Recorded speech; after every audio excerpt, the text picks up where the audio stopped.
Bloomberg Audio Studios. Podcasts, radio, news. The Stock Movers Podcast. This is your roundup of companies making news on Wall Street and beyond, harnessing the power of Bloomberg data. Right now, let's take a look at some stocks. They're on the move today. We're joined by Bloomberg's Surveillance's Lisa Mateo. Lisa. We'll start with General Motors because they did have earnings out. So shares are down about 3%. Its second quarter profit fell. President Trump's tariffs were going to add $1.1 billion in costs. That's what the company's saying.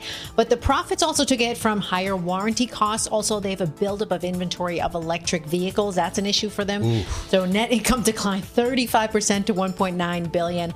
But it just shows like the tough time these automakers are facing with, profits under pressure, the president's tariffs. We heard it from Stellantis yesterday. They talked about it. CEO Mary Barra, she hinted about it in a letter to shareholders. And then you remember back in June, the company said it was going to shift some production from the U.S. to Mexico.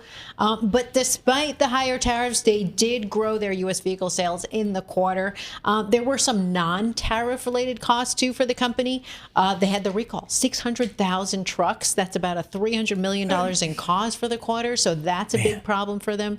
It also worked to build up that electric vehicle inventory. So a lot of issues for General Motors. Paul, help me with all of your heritage. It's just General Motors, even with the recent lift going back to 2023, 7.1% return per year. Yeah. Westwood dividends reinvested. That's pretty. I tell you what, I think most auto investors would probably take that. That it's just such a. I always view the automobile business as just a very, very tough business, competitive business. I agree. Competition from all over the world. And then you throw on top of that the whole uncertainty about how this industry globally is going to evolve into electric vehicles. If I were an investor, I'd have no call on that. And I'd be like, I can't own any of these things because I just don't know how it's going to play out. You bring it down to the net income statement, like Walmart's picking up pennies. They do a lot of revenue, but Walmart's making a penny, 2 pennies, 3 pennies. GM's not doing that much better. They're making 6 pennies, 7 pennies on the dollar. You ready, folks? Just let's go to another stalwart manufacturer, NVIDIA. The same discussion for NVIDIA here, folks. They're picking up pennies too. They're making 50 pennies on the dollar versus General Motors is making 1/10. 5 pennies, 6 pennies on the dollar. And again, to me, the big issue is what do these companies do regarding their EV strategy, and how many billions do you invest in something where you just don't have the visibility is so limited on what the ultimate demand is going to be here. But I mean, that's why GM trades at 4 to 5 times earnings, Tom. We continue with Stock Movers. Lisa Mateo. We'll go to Coca Cola. Its shares have been down about 1%. So it was a beat on second quarter sales growth profit. Consumers, they're paying the higher prices for the company's soft drinks because they were increasing prices. The big news, though, was about this new plan to launch the new Coke product made with U.S. cane sugar this fall. President Trump, he hinted about it last week on social media. But it's a big change for them because Coca Cola has used high fructose corn syrup for the past decades in the U.S. It's cheaper than cane sugar. So a lot of people love the pricier version of the soft drink that comes with the cane sugar in other countries. And that's imported into the U.S. from Mexico. And it has this cult following. So but confusion here. Yes. Are they replacing regular Coke with cane sugar, or are they going to generate a new product? And that's sort of what Yes. Am I right on that? Correct. Launch a new product. So it's in addition. They're still going to have, the old one for people who still like it, but now they're going to have a new option. But don't call it New Coke, right? Are we agreed on that? Oh, yeah, gosh, that didn't work out so well, right? Yes, that did not work out so well. And is this just in response to President Trump's comments, or That's how it sparked. That's how it sparked that post on social media, on Truth Social.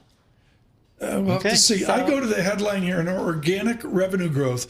Organic revenue growth is within some industries. If you don't do mergers or spin-offs or bolt-offs, what's the interior organic, the actual visceral revenue growth of the system? And they're at 5 to 6%. So it's sort of nominal GDP plus a little bit. 7 to 8% would have been a whole different glow as well. Do you have another stock mover for us? I do. You're going to love this meme stock, okay? So here we go. And they're huge. They're like ginormous this week. Okay, this is Opendoor Technologies, a ticker OPEN. It jumped as much as 121% yesterday. It's up about 16% before the bell today. So what it is, it's an online platform for buying and selling U.S. real estate, right? But it has this fandom among retail traders, social media platforms, the newest meme stock.